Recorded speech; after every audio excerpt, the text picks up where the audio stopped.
Bonjour à toutes et à tous, bienvenue dans l'école du futur. Je suis ravie de vous retrouver. Au sommaire de cette émission, on ouvre avec notre focus. Depuis plus de 10 ans, il fait vibrer YouTube avec ses vidéos de vulgarisation philosophique.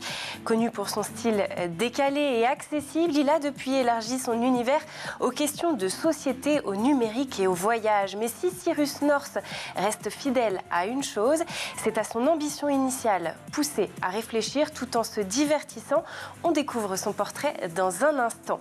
Et puis, notre chroniqueur nous partagera son idée derrière la tech. Il s'agit de Benoît Grunemwald. Bonjour. Bonjour Lisa. De quoi est-ce que vous nous parlez aujourd'hui? Aujourd'hui, je vais vous parler d'un rapport parlementaire qui vise TikTok et les relations avec les mineurs. Et bien sûr, notre sujet du jour, les dessins animés et les histoires nourrissent l'imaginaire de l'enfance. Mais à l'heure des écrans omniprésents, comment offrir aux plus jeunes des images respectueuses de leur rythme et de leur développement? C'est le pari de Tikino, un projecteur conçu spécialement pour les 3-10 ans. On en parle avec notre invitée Lorraine Altmaier. Bonjour. Bonjour. Vous êtes CEO de Tikino. On découvre tout ça ensemble dans un instant. Mais d'abord, place au focus.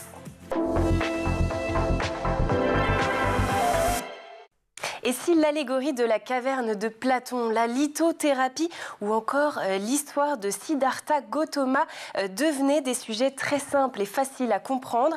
C'est l'objectif de la chaîne YouTube de Cyrus North, un vidéaste à plus de 800 000 abonnés. Il est notre influenceur du jour, signé Jean Martineau. Est-ce que vous vous demandez parfois pourquoi les choses sont telles qu'elles sont et pourquoi elles ne sont pas autrement? Je m'appelle Cyrus North et j'ai essayé de répondre à cette question depuis plus de 5 ans sur cette chaîne YouTube. J'aime comprendre le monde et l'humanité autant que j'aime changer de visage. Sur cette chaîne, je vous apprendrai et vous ferai découvrir plein de concepts, dont certains qui peuvent même impacter votre vie tous les jours sans que vous vous en rendiez compte. De la philosophie, de la politique, des discussions, de la psychologie, des sketchs, des expériences, des voyages. Il n'y a pas de règles quand on est curieux. Alors il n'y a pas de règles sur cette chaîne. Cyrus North, c'est l'histoire d'un jeune passionné de philosophie plongé dans des études de commerce. Difficile pour lui à travers son métier de montrer le bon côté de la philosophie, aimant partager son savoir et ses moyens mémotechniques, c'est lors d'un stage chez Ubisoft en 2013 qu'il passe le cap de se lancer sur la plateforme YouTube. L'objectif est clair, Cyrus North veut expliquer des choses compliquées de façon simple. Depuis quelques temps, je vous raconte la vie de philosophes. Et franchement, vous me régalez, donc je me dis que ça vous intéresse. Par exemple, il y a Nietzsche qui a fait 600 000 vues, ou Schopenhauer qui a fait 400 000. Mais je pense que ce serait dommage de se limiter aux philosophes purs. Et pour amorcer cette transition, quoi de mieux qu'un personnage qui a marqué la surface du globe avec une philosophie tellement forte que pour certains et certaines, c'est devenu une religion. Ces figurines sont dans tous les salons de massage. Je parle évidemment du grand B2ODA, Bouddha. Voilà la formule magique North qui fait rapidement accrocher le public. Peu de temps après son lancement, sa chaîne YouTube devient virale. En effet, sa manière d'expliquer parle à son public. Chaque année, des milliers d'étudiants se tournent vers ses vidéos pour réviser. Voyant une belle opportunité de mieux transférer son savoir, Cyrus North lance la chaîne L'Anti-Sèche, qui une nouvelle fois est un succès. Plusieurs de ses vidéos dépassent le million de vues. Rocky, ça vous dit un truc ou pas? Voilà, le mec qui fait de la boxe, qui est joué par Sylvester Stallone. Alors pour info, il y en a eu 7 en tout. Nous, ce qui vous intéresse aujourd'hui, c'est le numéro 4. Regardez.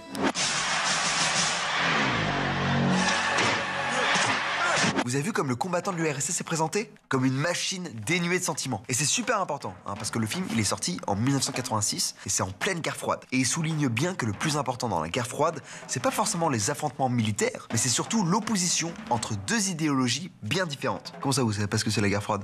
Bon allez, c'est parti pour une nouvelle anti-sèche. Au fil du temps, Cyrus North a collaboré avec différentes chaînes YouTube, comme notamment le Musée du Louvre, 20 minutes, France TV ou encore Google.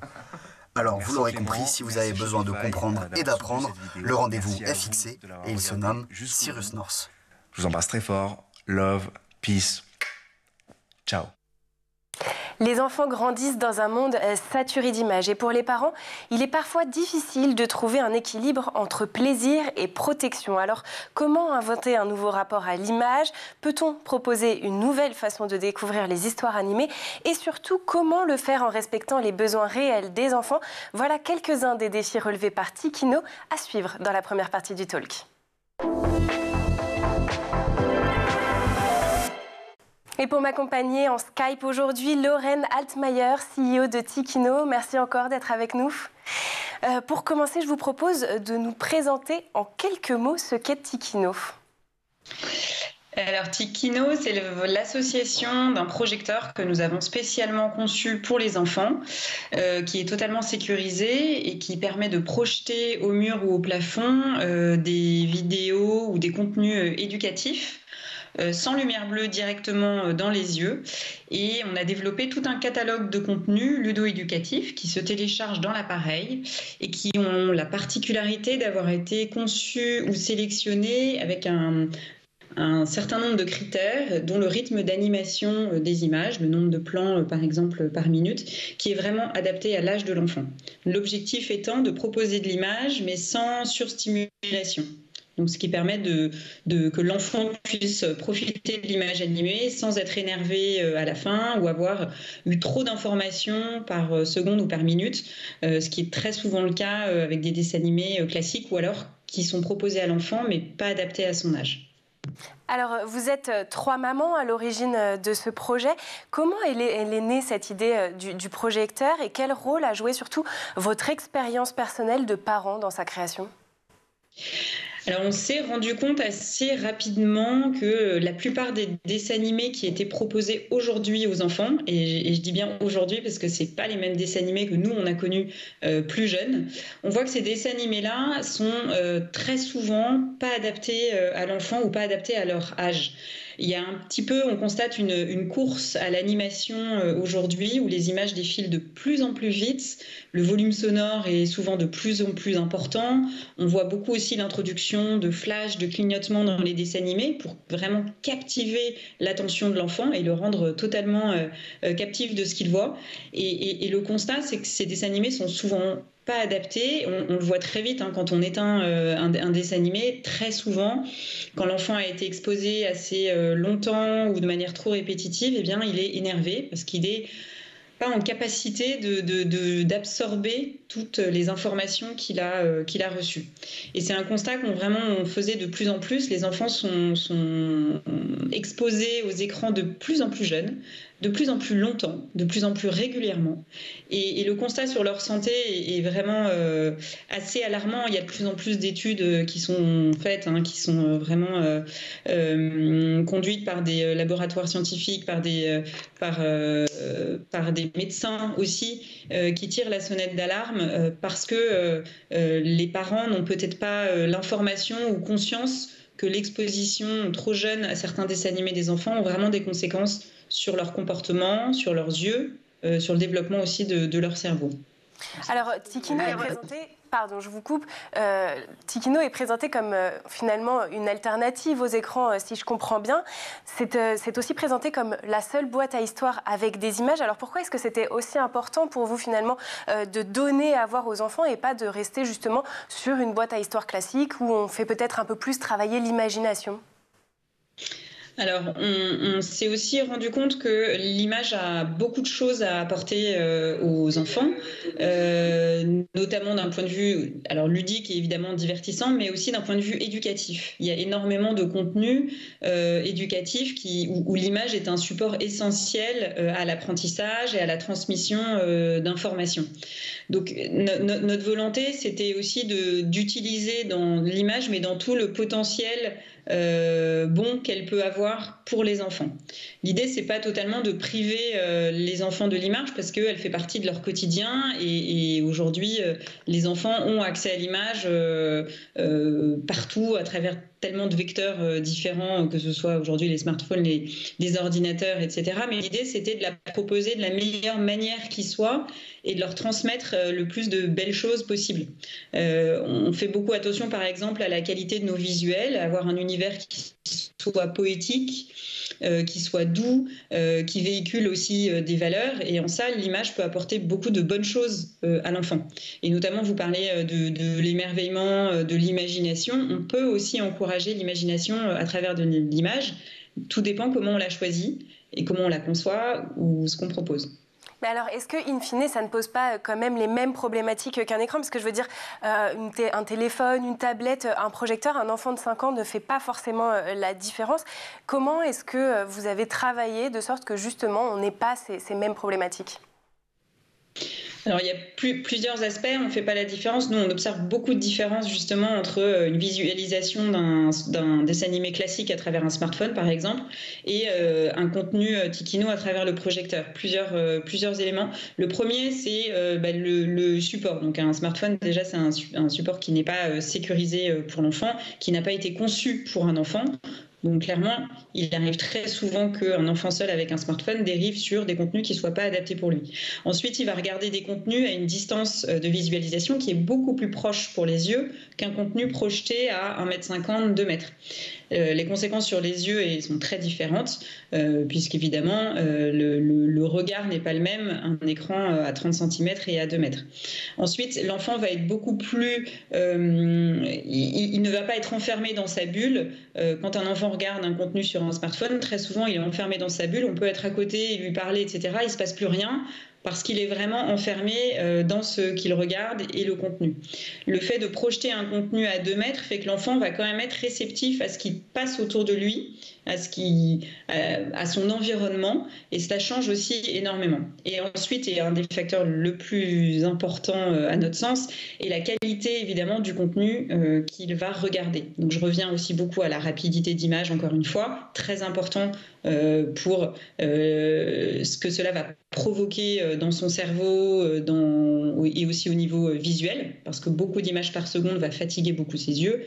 Je reviens encore à l'existence de flash ou de clignotement qui va là encore beaucoup énerver l'enfant. Donc il y a vraiment une différence qui s'observe très facilement. On fait énormément de comparaisons et d'ailleurs on a fait des études dans un laboratoire scientifique pour comparer l'expérience de visualisation d'un enfant sur un smartphone avec un dessin animé classique et via Tikino.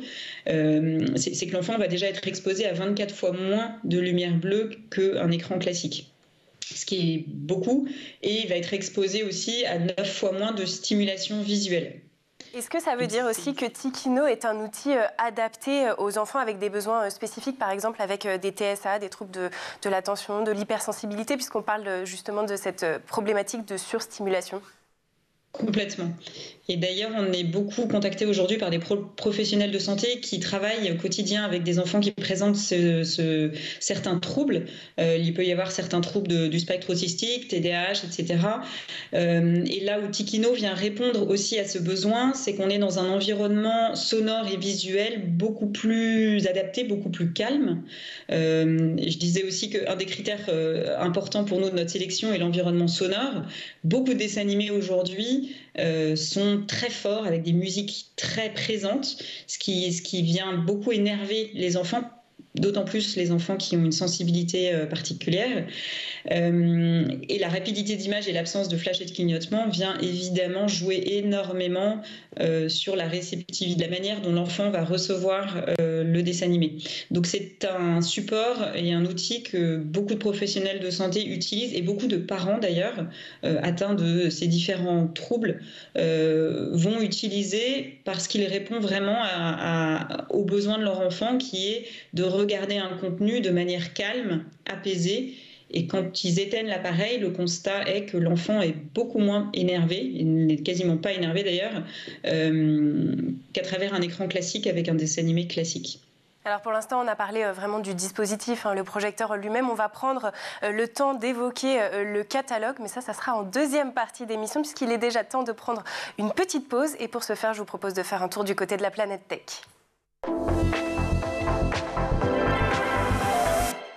Images et vidéos, c'est le meilleur d'Internet, c'est l'œil de Dylan Kohler.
Et nous voilà de retour sur le plateau de l'école du futur, toujours en compagnie de mon invité, Lorraine Altmaier, CEO de Tikino. On continue à parler de cette initiative, un projecteur pour les 3-10 ans. Mais c'est d'abord place à la chronique de Benoît Grunenwald qui a une idée derrière la tech. Benoît, un rapport parlementaire en date du 11 septembre préconise l'interdiction des réseaux sociaux aux moins de 15 ans. Mais avant de rentrer dans le détail, qui est à l'origine de ce rapport et que contient-il ? Eh bien, ce rapport est mené par les députés Arthur Delaporte, qui est le président, et Laure Miller, qui est rapporteur de cette commission d'enquête. Et ce rapport est le fruit de 95 heures d'audition, ainsi qu'une étude publique. Les conclusions sont les suivantes. Il faut une sensibilisation massive et une traduction rapide en actes politiques pour faire face à des effets qui sont dévastateurs de la plateforme, parce que ce rapport vise notamment une analyse de TikTok. Et ce rapport compte 43 mesures, dont les plus médiatiques sont l'interdiction des réseaux sociaux aux moins de 15 ans et un couvre-feu numérique pour les 15-18 ans. L'interdiction des réseaux sociaux aux mineurs, est-ce qu'elle est techniquement réalisable ? Alors, techniquement, on pourrait se dire qu'il suffit de scanner des cartes d'identité, par exemple, ou tout autre processus de reconnaissance de l'âge. Donc, la réponse est oui. Par contre, d'une part, il y aura toujours des moyens qui permettront de contourner ces barrières technologiques. Alors, je pense, par exemple, aux USA, où les jeunes qui veulent consommer de l'alcool se font des fausses cartes d'identité, ou à l'accès via VPN pour outrepasser l'âge pour les sites pornographiques. Donc, il y a toujours un moyen pour passer outre. Et puis d'autre part, il faut aussi accepter des risques qui sont liés au partage de données personnelles. C'est-à-dire que lorsque l'on fait une vérification d'âge, eh bien, on transmet des informations à une plateforme qui est souvent ni un État européen, ni une entreprise européenne. Donc ça veut dire que c'est une difficulté qui doit être mesurée par à la fois la réglementation, mais également le respect de l'anonymat. Donc techniquement, c'est possible, mais il y a des risques de confidentialité pour nos données. Qu'en est-il en termes d'éducation ? Eh bien là, je vais prendre les propos de Claire Bellès, qui est sociologue, et elle dit qu'en interdisant, on n'éduque pas. Donc la conséquence, c'est de repousser le problème à 15 ans et plus, si c'est la mesure qui limite à l'interdire. Et dans ce cas-là, les jeunes vont découvrir le réseau social à partir de cet âge. Ce qui fait que s'il n'y a pas eu d'éducation auparavant, eh bien, on va se retrouver dans un problème qui finalement n'aura été que repoussé. Donc pour elle, interdire, c'est renoncer à son rôle d'éducateur. La solution se trouve certainement entre réglementation et encadrement. Ce rapport se concentre sur TikTok, mais d'une manière plus générale, les algorithmes au cœur des réseaux sociaux et autres applications sont-ils réellement des machines à dépendance ? Alors, oui, certainement. Comme la télé avant eux, les réseaux sociaux sont les grandes plateformes numériques ont pour objectif de capter notre attention. Et pour cela, ils vont proposer un contenu qui est ciblé grâce notamment aux algorithmes qui vont essayer de deviner ce qui nous plaît. Et ces algorithmes sont basés et pilotés par des paramètres qui sont souvent secrets. C'est la recette secrète de ces fameuses plateformes. Donc, on peut aussi s'interroger sur les plateformes, sur les modèles économiques, car les modèles économiques reposent sur le fait que l'utilisateur passe beaucoup de temps sur les applications et également que l'on propose de la publicité qui va fonctionner. Et le temps n'est pas le seul souci pointé du doigt, le contenu en lui-même pose problème. Oui, alors les conclusions de la commission sont sans appel. TikTok est un océan de trash, les contenus sont néfastes et pullulent et bénéficient d'une diffusion très large. Donc là, je cite les conclusions de ce rapport. Alors, pour autant, effectivement, il y a des contenus qui sont néfastes sur TikTok. Et encore une fois, la sociologue Claire Bellès dit qu'il faut également tenir compte de plusieurs paramètres qui sont issus d'études terrain qu'elle a menées. À la fois les inégalités sociales face aux écrans, c'est-à-dire que dans ces études, les familles privilégiées offraient des activités diversifiées à leurs enfants, tennis, musique, équitation, etc., qui limitent naturellement le temps d'écran, contrairement aux familles précaires où l'usage est plus intensif. Et puis, il y a également la reconnaissance des aspects positifs. Ça, c'est important parce que les réseaux sociaux représentent un espace qui est créatif, qui permet de s'exprimer sans précédent et ça donne également pour la première fois une véritable parole aux jeunes. Donc pour conclure, on va dire qu'il y a bien entendu des dangers, que le milieu socio-économique des jeunes et les opportunités créatives offertes par ces plateformes doivent contrebalancer et être prises en compte et que chacun doit prendre sa part. C'est peut-être encore la naissance d'une nouvelle discipline à l'école et ou à la maison. Encore faut-il que les parents soient eux-mêmes avertis. Bon, eh bien, tout ce qu'on retiendra finalement de cette chronique, c'est l'importance de l'éducation et de la sensibilisation. On en reparlera certainement avec vous au cours de cette saison. Benoît, merci beaucoup pour votre chronique. Il est temps de reprendre nos discussions dans la deuxième partie du talk.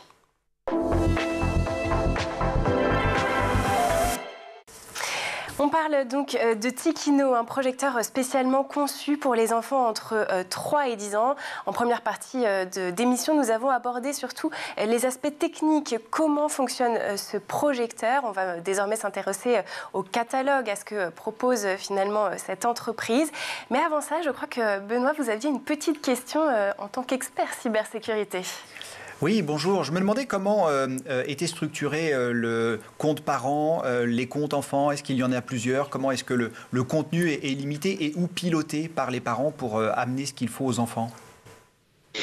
Alors c'est totalement le parent qui contrôle ce qu'il y a à l'intérieur, puisque le Tikino comporte à l'achat quelques contenus inclus, mais ensuite c'est le parent qui va choisir les contenus qu'il va télécharger dans l'appareil, ce qui permet aux parents évidemment de surveiller ce que l'enfant va regarder, puisqu'il ne pourra regarder que ce que le parent aura choisi pour lui.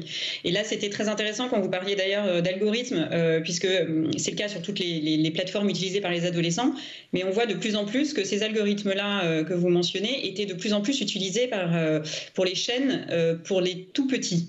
Et vraiment, quand je parle de tout petits, c'est des chaînes destinées à la petite enfance, pour les enfants même de 2 ans, où on voit que tout est calculé et l'algorithme est vraiment créé pour maintenir l'enfant le plus captif le plus longtemps possible, avec des dessins animés qui se succèdent de plus en plus vite, un volume sonore qui va accélérer à la fin pour que l'enfant soit encore plus stimulé et qui regarde l'épisode d'après, etc. Et on voit que c'est des techniques qui sont de plus en plus utilisées. Et là où c'est un petit peu effrayant, c'est que c'est utilisé pour des enfants qui sont très très très jeunes, donc évidemment qui ne sont pas en capacité de savoir quand est-ce qu'on doit arrêter, et quand est-ce que c'est un surplus d'informations. Et c'est là où c'est d'autant plus inquiétant. C'est que déjà ça l'est pour les adolescents, ça l'est encore plus pour nous, mais aujourd'hui c'est transposé à des enfants de plus en plus jeunes, et aujourd'hui il n'y a pas de réglementation là-dessus, et c'est des supports qui sont vraiment de moins en moins adaptés à eux. C'est aussi la raison pour laquelle on a voulu créer un appareil qui soit sécurisé de ce point de vue-là, c'est-à-dire que quand le contenu est terminé, on n'enchaîne pas directement sur un autre contenu. L'idée, c'est pas de garder l'enfant captif des heures durant. C'est de lui offrir une parenthèse avec un contenu intelligent et bien fait, mais qui s'arrête à un moment donné pour laisser place à une autre activité. Quel type d'histoire on trouve justement sur Tikino? Alors, on a 3 types de contenus, avec tous répondant à 3 thèmes, je dirais, principaux. Le premier thème, c'est de développer la curiosité. Le deuxième, l'imagination. Et le troisième, les connaissances. Donc, tout notre catalogue est conçu à travers ces 3 missions. Donc, on propose des histoires et des contes musicaux. On va proposer des contenus éducatifs, donc là, qui ont vraiment vocation à développer la curiosité des enfants, par exemple autour de la mythologie, autour de l'anglais, de l'histoire ou de l'art. Et la troisième catégorie sont les contenus où on invite l'enfant à être actif et participatif, par exemple avec du yoga, des chorégraphies, de la méditation, des ombres chinoises, où on invite l'enfant à créer une histoire aussi et à être actif par rapport à, par exemple, recréer une histoire qu'il a regardée avant. Eh bien, il peut ensuite la recréer lui-même avec des ombres chinoises. Le contenu est exclusivement en français ou vous avez d'autres langues? On commence à avoir de plus en plus de contenu en anglais. Et c'est l'objectif aussi de construire notre catalogue de plus en plus bilingue français-anglais. Alors, l'annonce un petit peu de cette rentrée, j'ai envie de dire, c'est que cet été, vous avez intégré des héros très connus pour les personnes qui nous regardent très certainement, comme Petit Ours Brun, Tintin, Lucky Luke, et j'en passe. Pourquoi avoir fait ce choix? Pourquoi avoir intégré ces personnages? Alors pour les tout petits, j'en parlais au tout début de l'émission, on fait le constat aujourd'hui que les dessins animés que nous regardions quand nous étions petits n'ont pas du tout la même rapidité d'image que les dessins animés d'aujourd'hui. Et notre volonté d'intégrer par exemple, comme vous le citiez, Petit Ours Brun ou Babar qu'on a récemment mis en ligne, sont des dessins animés déjà pour lesquels les parents sont très nostalgiques. Notre génération en tout cas, on a grandi avec ces héros-là.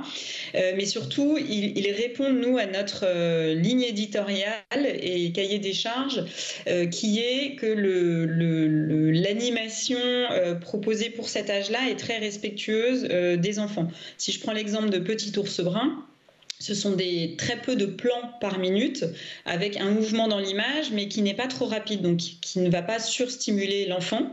Et dans les thèmes abordés que nous avons choisis, ils traitent souvent de la gestion des émotions, de l'autonomie de l'enfant, petit ours brun qui apprend à s'habiller tout seul, à se laver les dents, à gérer ses émotions quand il fait une colère.